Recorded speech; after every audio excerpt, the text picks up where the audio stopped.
ಇದು ಒಂದನೇ ವೆಪನ್ ಆತು. ಎರಡನೇ ವೆಪನ್ ಈಗ ಬರ್ರಿ ಮನ್ಗಂಡ ಇಂಟ್ರೆಸ್ಟಿಂಗ್ ಇದ್ದು ಬರ್ರಿ ಇದು. ಇದು ಬ್ರಹ್ಮೋಸ್ ನೀವು ಕೇಳಿರ್ತೀರಿ. ಇದು ಸೂಪರ್ ಸೋನಿಕ್ ಕ್ರೂಸ್ ಮಿಸೈಲ್ ರೀ ನಮ್ದು. ಸೂಪರ್ ಸೋನಿಕ್ ಅಂದ್ರೆ ಸೌಂಡ್‌ದ 4ರಿಂದ 5 ಪಟ್ಟು ಸ್ಪೀಡ್‌ನಾಗ ಹೋಗುತ್ರಿ ಇದು. ಕ್ರೂಸ್ ಅಂದ್ರೆ ಕಂಟ್ರೋಲ್ ಮಾಡ್ಬೋದ್ರಿ ಅದನ್ನ. ಅಂದ್ರೆ ಅದನ್ನ ರಿಮೋಟ್ ಕಂಟ್ರೋಲ್ ಮಾಡಿದಂಗ್ರಿ ಕ್ರೂಸ್ ಅಂದ್ರೆ. ಇಲ್ಲಿ ಫೋಟೋದಾಗ ನೋಡ್ತೀರಿ ಬ್ರಹ್ಮೋಸ್. ಇದ್ರ ರೇಂಜ್ 300 ಕಿಲೋಮೀಟರ್ ಇದು. ಇದ್ರದ್ದು ಸ್ಪೆಷಾಲಿಟಿ ಏನಂದ್ರೆ ಅಕ್ಯುರಸಿ ರೀ. ಅಕ್ಯುರೇಟ್ ಪಾಯಿಂಟಿಗೆ ಹೋಗಿ ಹೊಡಿತೈತ್ರಿ ಇದು. ನೀವು ಯಾವುದೋ ಒಂದು ಹಳೆ ವಿಡಿಯೋದಾಗ ಹೇಳಿದ್ದೀರಿ ಅಣ್ಣ. ಏನಂದ್ರೆ ಇವು ಹಿಂಗೆ 2 ಏರ್ವೇಸ್ ಇದ್ದು ರೀ ಪಾಕಿಸ್ತಾನದ್ದು. ಈ ಕಡೆಯಿಂತ್ರನು ಅವರು ಎಕಡೆ ಬೇಕು ಆ ಕಡೆಯಿಂತ್ರನು ಏರೋಪ್ಲೇನ್‌ಗಳು, ಫೈಟರ್ ಜೆಟ್‌ಗಳು ಲಾಂಚ್ ಮಾಡ್ಬೋದಿತ್ರಿ. ಬ್ರಹ್ಮೋಸ್‌ನ ಟಾರ್ಗೆಟ್ ಕೊಟ್ಟು ಬಿಟ್ರೆ ಎಕ್ಸಾಕ್ಟ್ಲಿ ಇಲ್ಲಿ ಸೆಂಟರ್ ಹೋಗಿ ಬ್ಲಾಸ್ಟ್ ಮಾಡಿ ಹೌದು ಇದು ಏರ್ವೇಸ್‌ನ ಡ್ಯಾಮೇಜ್ ಮಾಡ್ತಿರಿ ಇದು ಬ್ರಹ್ಮೋಸ್. ಈಗ ಇದ್ರ 300 ಕಿಲೋಮೀಟರ್ ಅಷ್ಟೇ ರೇಂಜ್ ಇರೋದು ಹಿಂಗೆ. ಇದು ಗ್ರೌಂಡ್ ಇಂದ ಲಾಂಚ್ ಮಾಡಿದ್ರೆ 300 ಕಿಲೋಮೀಟರ್. ಯಾವ್ದೋ ಟಾರ್ಗೆಟ್ ಇದ್ರೆ ಹೊಡಿತೈತಿ. ಅದಕ್ಕೆ ಏನು ಮಾಡಿದೆವು ನಾವು ಒಂದು ಐಡಿಯಾ ಮಾಡಿದೆವು.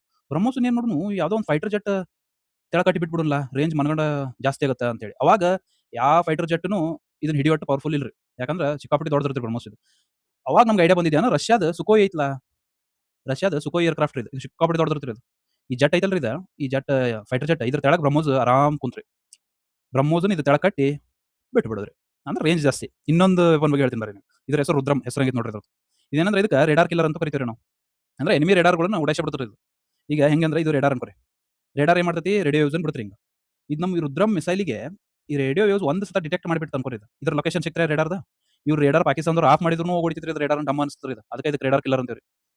ಆಮೇಲೆ ಏನ್ ಮಾಡಿದ್ರು ಪಾಕಿಸ್ತಾನದವರು ನಾವೇನ್ ಮಾಡಿದೆವು ಸೀಡ್ ಅಂಡ್ ಡೀಡ್ ಮಿಷನ್ಸ್ ಏನ್ ಮಾಡಿದೆವು ಕಂಪ್ಲೀಟ್ ಅವ್ರ ಏರ್ ಡಿಫೆನ್ಸ್ ಇರ್ತದಲ್ರಿ ಅದನ್ನ ನಾಶ ಮಾಡಿಬಿಟ್ರಿ. ಆಮೇಲೆ ಪಾಕಿಸ್ತಾನದವ್ರು ಏನ್ ಮಾಡ್ತಾರ ಇಷ್ಟೊತ್ತನ ಡಿಫೆನ್ಸಿವ್ ಆಟ ಆಡತ್ತಿದ್ರು ಅವರು.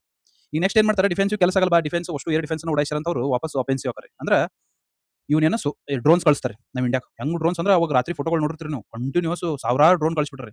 ಆದ್ರೆ ಒಂದು ಎನಿಮಿ ನಮ್ಮ ಟಾರ್ಗೆಟ್‌ನು ಹೊಡ್ಯಾಕಾಗಲ್ರಿ. ಎದ್ರ ಸಂಬಂಧ ಅಂದ್ರೆ S-400 ಡಿಫೆನ್ಸ್ ಸಿಸ್ಟಮ್.